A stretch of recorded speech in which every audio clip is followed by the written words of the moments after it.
Bonjour, je m'appelle Andrea Kamen. Je m'appelle Catherine Chung-Kincheng. Lucien Roth. Je suis Théo Friedrich. Olivier Ferrand. Je suis Jean-Marc Biry. Donc Pierre Laplane. Je suis Eliane Karine Michaeli. Je m'appelle Guillaume Genoyer.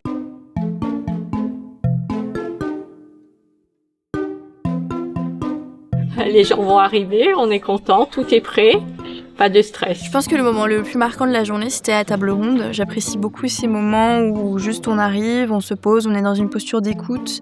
On a le temps de finir notre café, notre petite brioche qu'on a eue en arrivant, et puis on écoute, on est inspiré et nourri en fait des apports des experts. Vous savez, l'objet qu'on ne laisserait pas derrière soi si on devait partir, etc. Et donc voilà, par exemple. Des bénévolats post-it, des bénévolats timbres.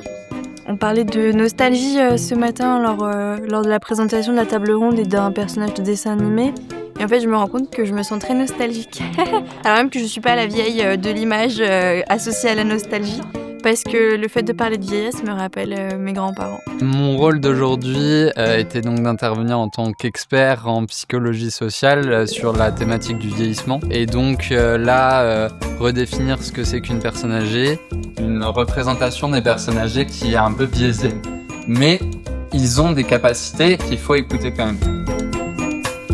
J'ai trouvé leur façon d'aborder la vieillesse sympathique parce qu'en fin de compte, en effet, elle essaye de mélanger les générations. Et ça, c'est chouette. Ça veut dire qu'on crée du lien par le jeu, on crée du lien par l'interaction. Et c'est vrai que c'est ce qu'il faut dans cette société. On découvre des personnes qui sont intéressées par un sujet et on essaye de communiquer entre nous. Mais vraiment, c'est le citoyen qui s'interroge sur cette question du vieillissement, mais sur bien d'autres questions aussi. Et c'est donc vraiment, je dirais, une structure adaptée à ce genre de réflexion. Et puis, on se sent utile à faire quelque chose. Tout est produit par l'intelligence artificielle générative d'image. Ce projet, c'est un projet de longue haleine parce qu'il nous concerne tous. Alors, il faut commencer dès maintenant à anticiper la vieillesse et qu'est-ce qu'on peut faire pour bien la vivre. Et au sein du CODEV, ces décisions sont prises ensemble. Ce que j'ai bien aimé, c'est que c'est des personnes âgées elles-mêmes qui se prennent en charge. Je suis impressionnée par le travail fait. Je trouve que les diapos qui ont été présentés sont tellement détaillés. Il y a eu un gros travail déjà qui a été fait. Il faut aussi possible un aide familial à proximité. Et je me suis dit, finalement, ça serait bien pour moi en tant que personne âgée, mais pas seulement. On va être sur Strasbourg, il y a aussi ce même type de questions. Il y a des quartiers qui sont plus vieillissants, d'autres moins. Les problématiques de personnes âgées sont révélatrices des attentes de la population en général.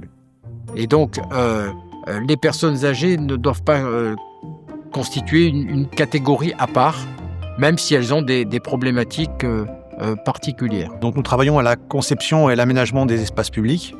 Et plus précisément, nous cherchons, au travers de ce qu'on a vu aujourd'hui, à voir comment adapter nos espaces publics du mieux possible aux problématiques et aux enjeux des personnes âgées. Le but de ce qu'on a vu aujourd'hui, c'est d'initier des réflexions communes avec le CODEV. L'enjeu pour nous, c'est de pouvoir travailler sur des orientations qui pourraient être directement opérationnelles pour nous et de voir, notamment dans les projets aux phases amont de conception, comment essayer de les adapter au mieux à leurs problématiques.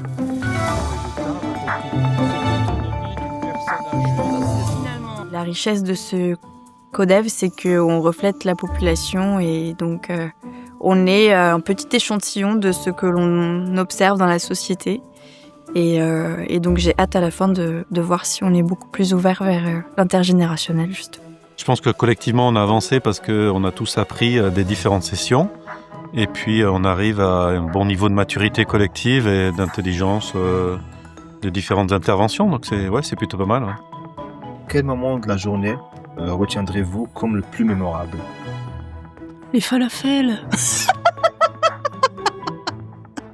Non, il m'a coupé, une blague. Un seul mot, continuez.